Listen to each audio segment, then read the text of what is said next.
Hi guys, आज के इस वीडियो में मैं लेकर आया हूँ कक्षा 9वीं की गणित बाय मनोहर रे। तो गाइस, इकाई 1 पढ़ते हैं जिसमें है बीजगणित। बीजगणित का पहला चैप्टर है बहुपद तथा उनके गुणनखंड। क्या गाइस, क्या है? बहुपद तथा उनके गुणनखंड। तो ये हम पढ़ेंगे। तो शुरू करते हैं गाइस। पढ़ने से पहले कुछ बातें जान लेते हैं। इसमें हम पढ़ने क्या वाले हैं? पहले तो पढ़ेंगे बहुपद का मानक रूप, स्टैंडर्ड फॉर्म ऑफ पॉलिनोमियल। क्या?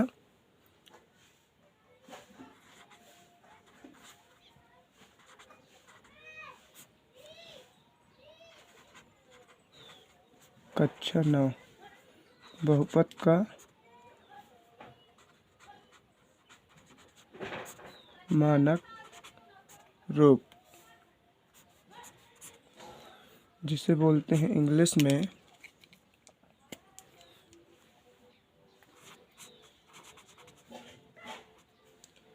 Standard form of polynomial.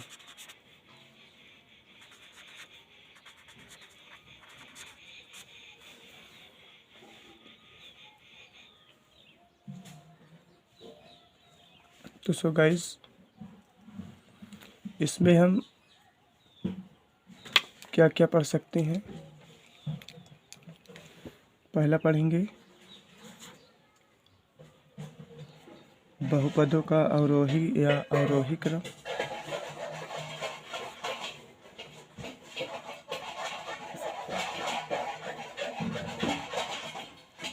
बहुपदों का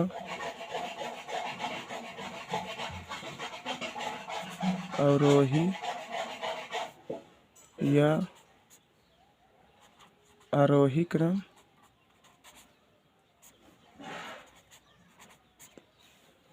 और दूसरा क्या पढ़ने वाले हैं? एक पदी बहुपद। तीसरा क्या पढ़ने वाले हैं? द्विपदी बहुपद। चौथा पढ़ने वाले हैं त्रिपदी बहुपद। सो गाइस, ये हम पढ़ने वाले हैं। तो आइए हम स्टार्ट करते हैं। पहले आपको मैं इसको समझाता हूँ, फिर उसके बाद मैं आपको प्रश्नावली पे ले चलता हूँ। गाइस,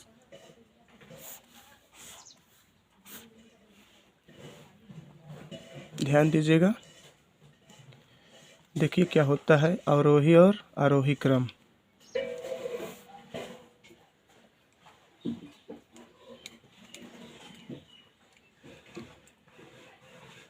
जैसे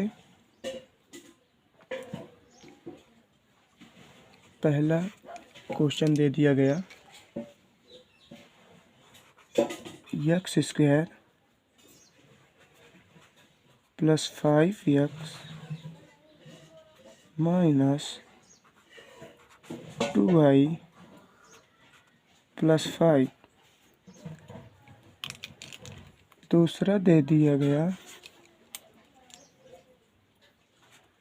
7x plus 5y square plus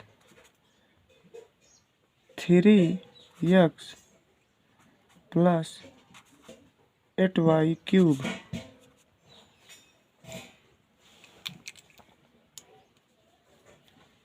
अब इसी दोनों क्वेश्चन में मैं आपको सारा समझा दूंगा। इसे भी, इसे भी, इसे तीनों बहुपदों का आरोही और अवरोही क्रम, एक पदी, द्विपदी, त्रिपदी बहुपद क्या होता है। चलिए शुरू करते हैं। पहले देखते हैं अवरोही क्रम। अवरोही क्रम का मतलब होता है जैसे हम सीढ़ियाँ चढ़ते हैं, सीढ़ी चढ़ना, छोटे से बड़े की ओर जाना, तो ये हो जाता है आरोही क्रम। क्या? आरोही क्रम। और बड़े से छोटे की ओर आना क्या होता है? अवरोही क्रम। तो अवरोही क्रम का मतलब होता है घटते क्रम। अवरोही का मतलब होता है घटते क्रम, घटते हुए क्रम में। अब देखते जैसे लिख देते हैं 5 + 8 + 3 + 2। अब इसको घटते हुए क्रम में कैसे लिखेंगे? पहले सबसे बड़ा लिखेंगे, जैसे हो गया 8, 8 हो गया। अब उसके बाद इससे छोटा लिखेंगे, इससे छोटा क्या है? 5 है, +5। अब इससे छोटा क्या है? +3। इससे छोटा क्या है? +2। यही हमारा हो जाता है आंसर, यही हो गया अवरोही क्रम। अब इसको अब बात किया जाए, अगर अब बात किया जाए आरोही क्रम किसकी? अब बात किया जाए आरोही क्रम की। अब बात किया जाए, स्क्रीनशॉट ले लीजिए बच्चों ज़रा, ठीक है। अब बात किया जाए आरोही क्रम की। किसकी? आरोही क्रम की। आरोही क्रम की।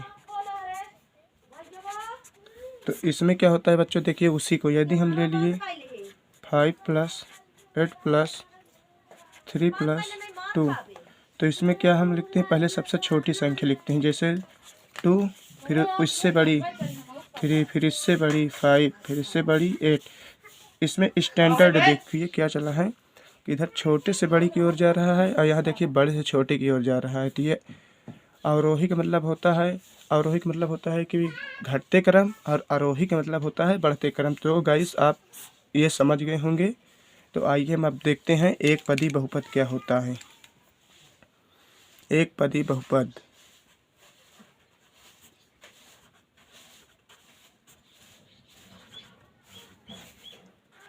आप वीडियो में मेरे साथ लास्ट तक बने रहेंगे तो आपको समझ में ज़रूर आएगा गाइस। देखते हैं एक पदी, पढ़ने से ही समझ में आता है, जो एक पद का हो बहुपद वही एक पदी बहुपद कहलाता है। आप देखते हैं जैसे लिख दिया गया 5x 2x + 5, 5x² + 3x + 4। अब आपको इसमें समझ में आ जाएगा। देखिए ये एक पद में है, एक पदी हो गया। अगर इसमें 2 लगा दोगे तो 2 पदी हो जाएगा। देखिए जैसे एक पद में है, एक पदी हो गया। चाहे 5x लिख दो, 5y लिख दो, 3y² लिख दो, कुछ भी लिख दो, एक पद में होना चाहिए। और ये है ना 2x + 5, ये आपको 2 पदी कहलाएगा। कैसा क्या कहलाएगा बच्चों? 2 पदी बहुपद कहलाएगा। 2 पदी द्विपदी बहुपद, बहुपद कहलाएगा। क्योंकि देखिए इसमें 2 पद हैं। इसमें क्या है? 2x + 5 है, एक ये दोनों को मिला के क्या हो गया? 2। ये बहु कहलाएगा द्विपदी बहुपद। द्विपदी बहुपद, बहुपद। तो आपको ये समझ में आ गया होगा कि ये कौन सा बहुपद होगा। 1 2 3 1 1 1 = 3, ये त्रिबहुपद कहलाएगा। त्रि बहुपद कहलाएगा गाइस। तो मुझे विश्वास है कि आप लोगों को ये समझ में आ गया होगा। तो इसमें इतना ही पढ़ाना था। तो गाइस आपको तो ये समझ में आ गया ही होगा। अब इसमें एक बहुपद और पढ़ा जाता है। क्या? एक बहुपद होता है शून्य बहुपद। क्या होता है बच्चों? शून्य क्या होता है बच्चों? शून्य बहुपद होता है। इस शून्य बहुपद का मतलब क्या होता है? शून्य बहुपद जिसे इंग्लिश में बोलते हैं जीरो पॉलिनोमियल। अब देखते हैं, ये बहुत ही इजी है। जैसे लिख दिया गया बच्चों 5x² + 3x -2y -5। अब देखते हैं शून्य बहुपद क्या होता है। देखिए शून्य बहुपद किसे कहते हैं। किसी भी बहुपद में किसी भी बहुपद में x y के गुणांक का मान देखते हैं।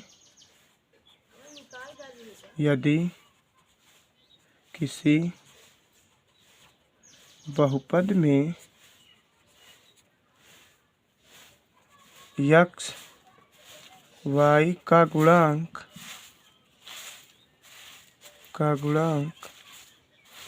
क्या हो, शून्य हो, तब वो बहुपद शून्य बहुपद कहलाता है।